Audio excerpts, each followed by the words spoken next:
Hi. So welcome friends. Welcome to Wealth Creation Tips Hindi channel. Wealth creation परिवार में आप सबका स्वागत है। आज मैं एक बहुत इम्पोर्टेंट अनाउंसमेंट करने वाला हूँ। तो यही है कि हमने एक टीम बनाया था। इस चैनल को कई दिन से कुछ चला नहीं पा रहे थे, क्योंकि ये तो स्टार्ट किया हमने कोरोना से पहले। कोरोना के बाद हम इसमें काम नहीं कर सके, तो अब फाइनली हमने डिसाइड किया कि हम हिंदी के जितने भी हैं उनको मिस कर रहे हैं। तो हमने एक टीम बनाया और उसी सिलसिले में आज मैं आपको एक बड़े एक्सपीरियंस्ड पर्सन को इंट्रोड्यूस करने वाला हूँ। और उनके बारे में बोलूँ तो आप देखोगे कि क्या है। देखो, ये ही is a qualified company secretary. Is a आपको तो शायद पता होगा, company secretaries institute of company secretaries of India करके है, ऑल इंडिया लेवल पे। ये कंपनी के मुख्य अधिकारी होंगे, main principal officer of the company होंगे। So he is a qualified company secretary and he is aged 50 plus है। मगर इनका एक्सपीरियंस आप अचंभे में आ जाओगे। 1989 से स्टॉक मार्केट में है। स्टॉक मार्केट में करते करते इन्होंने CS की तैयारी करके CS क्वालिफिकेशन कंप्लीट किया, कंपनी सेक्रेटरी बन गए। तो इनका अभी 34 इयर्स का एक्सपीरियंस है, 34 साल का तजुर्बा, आप इमेजिन करो। और लगातार ये स्टॉक मार्केट में रिलेटेड है। और साथ साथ इनका ही is also a faculty of institute of company secretaries of India, Delhi में कंपनी सेक्रेटरीज इंस्टीट्यूट में फैकल्टी भी है, विजिटिंग फैकल्टी। यहाँ वो मेन ये पढ़ाते हैं वहाँ पे सिक्योरिटीज़ लॉस, यानी stock market related act loss पढ़ाते हैं वो। सिक्योरिटीज़ ये सेबी वगैरह वगैरह related, securities contract regulation act वगैरह, ये सारी चीज़ें कंपनी रिलेटेड कंपनीज लॉ वगैरह पढ़ाते हैं। और ही इज़ आल्सो ये ministry of corporate affairs sponsor करते हैं दूरदर्शन में। ये दूरदर्शन में भी ये पार्टिसिपेट करते हैं, वक्ता बन के, मतलब speaker. Is also one of the speakers at Doordarshan of company affairs, corporate affairs ministry. So lot of experience, wonderful guy. देखो, इनकी उम्र 50 साल की, 50 प्लस समझ लो। उसमें आधी से ज़्यादा उम्र इन्होंने स्टॉक मार्केट में ही बिताया and he is still there. So अपना अनुभव, अपना क्वालिफिकेशन, ये सब बड़े मायने रखते हैं। So certainly will certainly enjoy the classes. I have specially requested him, उनको मैंने रिक्वेस्ट किया स्पेशली कि चलो आइए हम मिलके इस चैनल को डेवलप करेंगे और एजुकेशन, इन्वेस्टर एजुकेशन जैसे स्टॉक मार्केट की नॉलेज देंगे। तो तेलुगु में हमारा चैनल है वेल्थ क्रिएशन टिप्स करके, वो तो काफ़ी अच्छा चल रहा है, कई सालों से चल रहा है। अब हिंदी में भी हमने स्टार्ट किया, लेकिन समय का अभाव समझो या टीम की कमी समझो, कुछ भी समझो, नहीं हो सका। लेकिन अब हिम्मत बटोर के एक टीम बनाया, बहुत अच्छा टीम बनाया, तो अब ये दौड़ेगा। उम्मीद है सर्टनली आप लोग एंजॉय करोगे, क्योंकि इतने highly qualified and highly experienced person आपके सामने तो बताने वाले, मुझे गर्व हो रहा है। तो फिर मैं उनको रिक्वेस्ट करूँगा, इंट्रोड्यूस करूँगा सप्रा साहब, प्लीज़ आइए। तो नमस्कार दोस्तों। हाँ, ये है इनका नाम CS Sanjeev Sapra and is also faculty. मैंने बताया था ये stock market related A to Z काफ़ी एक्सपीरियंस है। कितने 34 इयर्स एंड कंटिन्यूइंग। ये मेरा बिजनेस पार्टनर भी है, और बिजनेस पार्टनर भी नहीं बल्कि he is also my colleague at institute of company secretaries of India, क्योंकि इनका institute of company secretaries of India New Delhi यहाँ पे NIRC में मैंने भी पढ़ा है, इन्होंने भी पढ़ा है, वहाँ से भी काफ़ी कुछ है। तो ज़्यादा टाइम मैं लेना नहीं चाहूँगा क्योंकि जो time is very valuable. Back to Sapra साहब and he will talk to you on this. Thank you sir.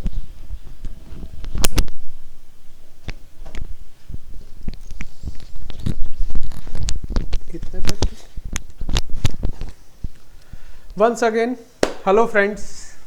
तो जैसे सर ने ये एक रिस्पॉन्सिबिलिटी दी है मुझे कि अपने लर्निंग एक्सपीरियंस को आपके साथ शेयर करूं, तो सबसे पहले once again thank you to Rao sir कि उन्होंने ये अपॉर्चुनिटी दी है, और साथ में आप सबका भी थैंक यू हमारे साथ जुड़ने के लिए। दोस्तों, हमारा कोशिश इस चैनल पर यही रहने वाला है कि आपको बेसिक से लेकर हायर एजुकेशन तक हम लेकर जाएं स्टॉक मार्केट की, क्योंकि मैंने ये देखा है अपनी लाइफ स्पैन में कि स्टॉक मार्केट में पैसे की कमी नहीं है। यहाँ पर डेली 4 लाख करोड़ की टर्नओवर होती है। Turnover means buying selling future options को मिलाकर। अब 4 लाख करोड़ की टर्नओवर हो रही है तो कमा भी रहे हैं, गवा भी रहे हैं। और जो कॉमन इन्वेस्टर है, आम इन्वेस्टर है, उसके माइंड में एक फियर रहता है कि स्टॉक मार्केट का नाम ही ऐसा कर दिया गया है कि पता नहीं मार्केट में रिस्की है, या किसी के रिश्तेदार फ्रेंड आसपास लोगों ने देखा कि नुकसान किया तो लोग डर जाते हैं।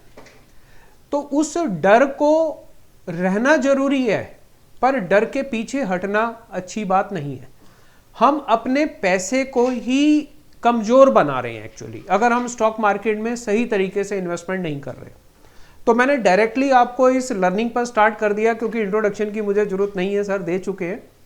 तो मैं आपको सिर्फ इतना बताना चाहता हूं कि इस जो पैसे के समुंदर के आसपास हम बैठे हैं, बड़े लोग इसका फायदा उठा रहे हैं, आम जनता नहीं उठा रही। और क्यों नहीं उठा पा रही, उसका कारण है लैक ऑफ एजुकेशन।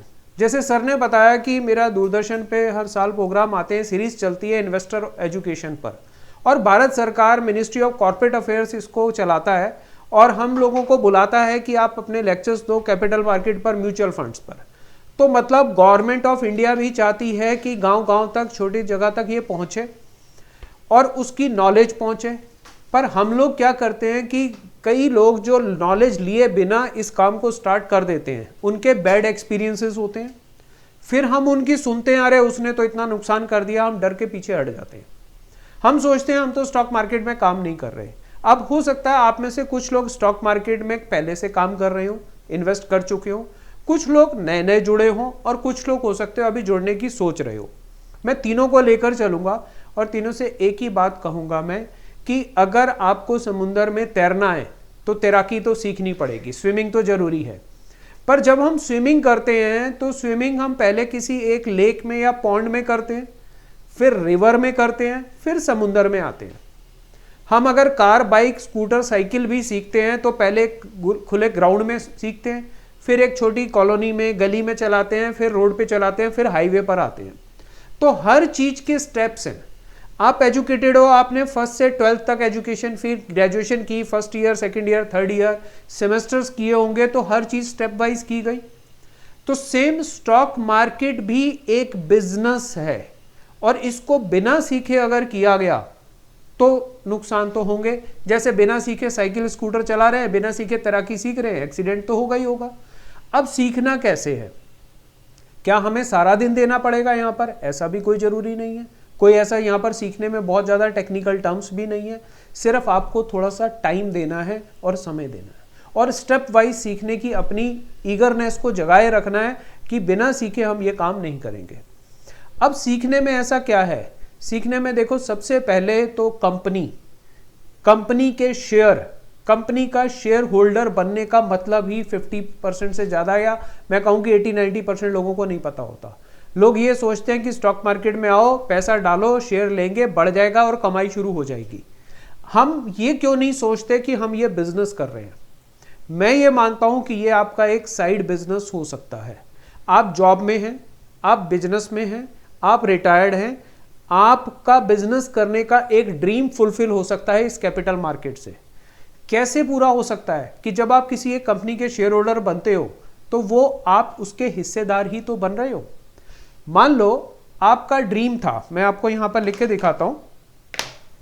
सपोज आपका एक ड्रीम था कि मुझे बिजनेस करना है, बिजनेस करना है कार्स का, कार्स मैन्युफैक्चरिंग करनी है, या आपका बिजनेस था मुझे आईटी का काम करना है, या आपका बिजनेस कोई भी बड़ा ऑयल का रिफाइनरी लगानी है। आपने बड़े बड़े ड्रीम बना रखे हैं, बट प्रॉब्लम क्या है? कैपिटल नहीं है या एक्सपीरियंस नहीं है। तो क्या हम स्टॉक मार्केट को बिजनेस नहीं बना सकते? अगर आपका बिजनेस करने का इंटरेस्ट था कार मैन्युफैक्चरिंग का, तो कार मैन्युफैक्चरिंग में मान के चलो कि आपको 100 करोड़ रुपए या 1000 करोड़ रुपए का एक प्रोजेक्ट लगेगा या 10,000 करोड़ का प्रोजेक्ट लगेगा, तो वहीं पर हमारे कॉन्फिडेंस लूज हो जाएगा कि हमारे पास तो 1 लाख का भी रिस्क लेने के लिए चांस नहीं है। पर ये स्टॉक मार्केट आपको अपॉर्चुनिटी देती है कि आपका ड्रीम था, आप कार मैन्युफैक्चरिंग करना चाहते थे, तो मारुति के शेयर ले लो, टाटा मोटर के शेयर ले लो। शेयर लेने का मतलब ये मत सोचो कि मैं पैसा लगा रहा हूं, कोई दाव लगा रहा हूं। आप ये सोचो कि मैं उस बिजनेस का पार्टनर बनने जा रहा हूं। अगर हम किसी भी कंपनी के शेयर्स लेते हैं तो मैं एक तरह से स्लीपिंग पार्टनर बनते हैं। वो कंपनी बिजनेस करती है, हमें उसके बदले में वैल्यू एडिशन मिलती है, रिटर्न मिलती है। अब हम अच्छी कंपनी फाइंड आउट कैसे करें? हमारे बैड एक्सपीरियंस कब होते हैं? जब हम अच्छी कंपनी अच्छी तरह से चुन नहीं पाते। उसका कारण ये होता है कि हमने कहीं से सुन लिया, किसी ने टिप दे दी, किसी यार दोस्त ने बता दिया, ब्रोकर ने बता दिया, हमने ले लिया। हमें नहीं पता था वो राइट प्राइस था, राइट टाइम था लेने का या नहीं, वो कंपनी का बिजनेस मॉडल क्या था, हम वो स्टडी ही नहीं करते, हम लर्निंग ही नहीं करते। अब अगर मान लो कि आपने 1 लाख रुपया लगा रखा है, आपने उसमें आपने टाटा मोटर के शेयर ले लिए, तो आपका बिजनेस, आप टाटा मोटर के हिस्सेदार बन रहे हो। आप ऐसा सोच के चलो, जो उससे ग्रोथ आएगी वो आपकी ग्रोथ है। आपने टीसीएस इन्फोसिस में पैसा लगा दिया, उससे आपकी ग्रोथ आएगी। अब आप मानो कि आप एलआईसी लेते हो, एलआईसी की हम पॉलिसी लेते हैं, पीपीएफ अकाउंट खोलते हैं, जब वो पैसा हमें वापस मिलता है तब तक इन्फ्लेशन इतना बढ़ चुका होता है तो उस पैसे की वैल्यू हमारी खत्म हो जाती है। तो एलआईसी हमसे पैसा ले रहा है, हमें बढ़ाकर दे रहा है। वो क्या कर रहा है? एलआईसी की कोई फैक्ट्री है, कोई लोन देता है, कोई बैंक है एलआईसी का, कोई आपने ऐसा काम देखा? एलआईसी हमसे पैसा ले रहा है, उसका क्या कर रहा है? और एलआईसी का पहले तो 100% स्टेक गवर्नमेंट ऑफ इंडिया के पास था। गवर्नमेंट ऑफ इंडिया ने एलआईसी बनाया, उसमें अपनी कैपिटल डाली, और एलआईसी हमसे इंश्योरेंस की पॉलिसी के पैसे लेता है और उस पैसे को कैपिटल मार्केट में इन्वेस्ट करता है, वो मनी मार्केट में इन्वेस्ट करता है। वो मतलब हम सोचते हैं कि हम तो शेयर बाजार में पैसा नहीं लगा रहे, बट इनडायरेक्टली हमारा पैसा कैपिटल मार्केट में ही लग रहा है।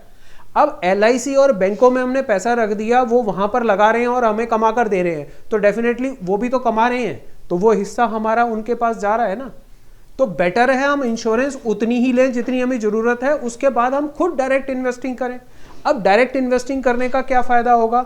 आपने मान लो कि रिलायंस के शेयर ले लिए, आईटीसी के ले लिए, टीसीएस के ले लिए, मारुति के ले लिए, आप कम पैसे में भी शेयर ले सकते हो।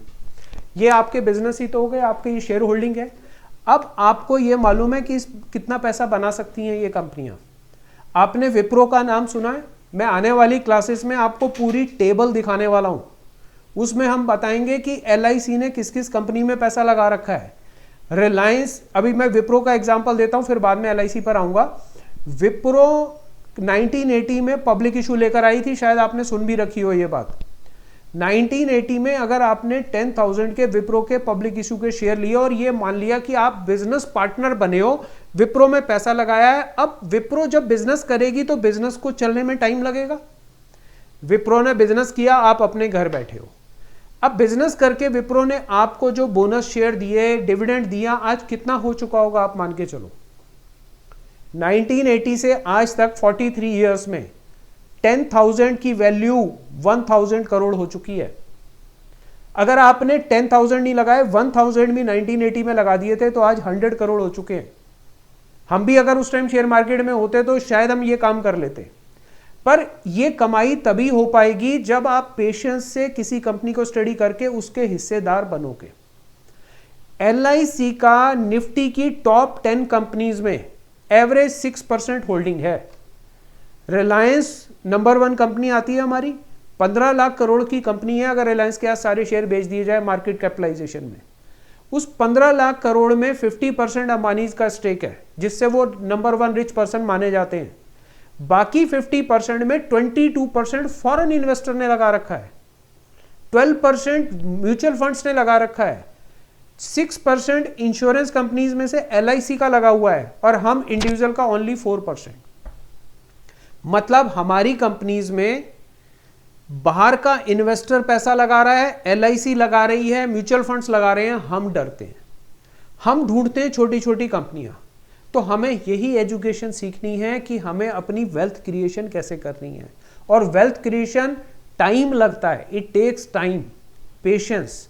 ऐसी ऐसी कंपनियां हैं जिन्होंने मल्टीपल रिटर्न्स दी हैं, जिन्होंने आपको ऑर्थोडॉक्स इन्वेस्टिंग से आपको बचाया है। अब ऑर्थोडॉक्स इन्वेस्टिंग क्या है, जो हम यहां पर पर्पस आपका लेकर आए हैं। देखिए, आप सब सेविंग करते हैं,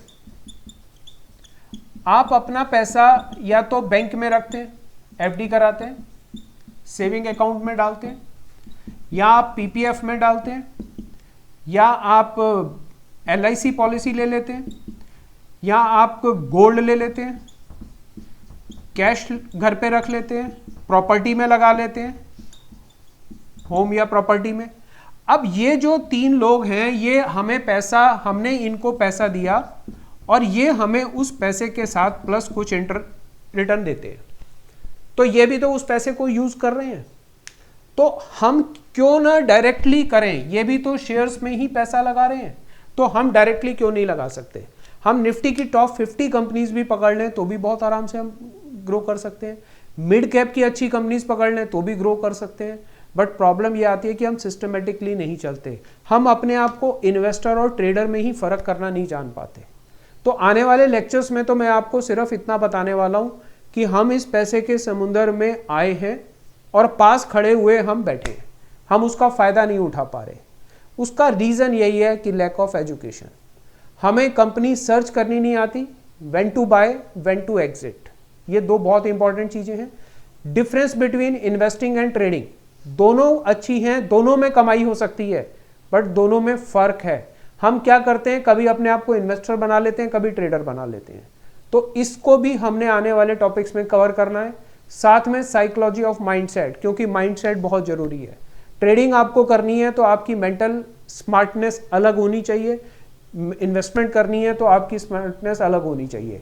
तो ये टॉपिक हमारा इस प्लेटफॉर्म को लॉन्च करने का यही पर्पस है कि कॉमन इन्वेस्टर को ये डू एंड डोंट्स बताए जाएं, उसको इतना स्मार्ट बनाया जाए कि वो सिर्फ इन पर डिपेंडेंट ना रहे, वो खुद भी कुछ कर पाए। अब जैसे मैं बता रहा था कि LIC का 6% स्टेक रिलायंस में है, इसका मतलब 15 लाख करोड़ आज रिलायंस की नेटवर्थ है, मार्केट कैपिटलाइजेशन है। मार्केट कैपिटलाइजेशन क्या होती है, कंपनी के टोटल शेयर और करंट मार्केट प्राइस। अगर आज रिलायंस के 600 करोड़ के करीब शेयर हैं, 2500 करोड़ के 2500 पर शेयर का रेट है, तो 15 लाख करोड़ की रिलायंस हुई, जिसमें से प्रमोटर का आधा, 6% LIC मतलब 90,000 करोड़ आज अगर LIC शेयर बेचने पर आए तो उसके कलेक्ट होंगे। वो पैसा किसका है, हमारा ही तो है। तो हम क्यों अपने पैसे को डेड कर रहे हैं कि LIC तो जो हमें रिटर्न देगा वो इन्फ्लेशन को बीट नहीं कर पाएगा। हमें खुद अपने आप को स्मार्ट बनाना पड़ेगा। जब 22% फॉरेन इन्वेस्टर लगा सकता है, मैं आने वाली क्लास में आपको एक टेबल दिखाऊंगा कि टॉप 10 निफ्टी की जो कंपनीज हैं, HDFC bank, Reliance, TCS, Infosys, Bharti, इन टोटल में एवरेज फॉरेन इन्वेस्टर का 20% का स्टेक है। मतलब फॉरेन इन्वेस्टर यहां पर पैसा लगाने के लिए कॉन्फिडेंट है, हम कॉन्फिडेंट नहीं है इन कंपनियों में पैसा लगाने के लिए। हम उसी में जा रहे हैं जहां पर हम अपने पैसे को किल कर रहे हैं, मार रहे हैं रख रख के। मैं ये नहीं कहता कि हमें LIC नहीं करानी चाहिए, FD नहीं रखनी चाहिए, बट डाइवर्सिफिकेशन, आपकी सेविंग्स का प्रॉपर डाइवर्सिफिकेशन होना बहुत जरूरी है। वो किस एसेट क्लास में आप जा रहे हो वो बहुत जरूरी है। आपको ये प्लानिंग ही प्रॉपर करनी सिखानी है, हमारा गोल ही यही है, ताकि आप खुद सेल्फ सफिशिएंट, सेल्फ डिपेंडेंट हो पाओ। म्यूचुअल फंड्स अल्टीमेटली पैसा वहीं लगा रहे हैं। तो ठीक है, आज आपका ज़्यादा टाइम नहीं लेते, जल्दी जल्दी आपसे मिलते रहेंगे। बिल्कुल बेसिक से शुरू करेंगे, कंपनी क्या है, शेयर्स क्या है, इन्वेस्टर क्या है, ट्रेडर क्या है, फंडामेंटल एनालिसिस क्या है, टेक्निकल एनालिसिस क्या है। धीरे धीरे इस जर्नी को बढ़ाएंगे towards earning money, learning with earning, ये हमारा गोल रहेगा आपके साथ। Right ji, thank you, wish you all the best, meet you soon.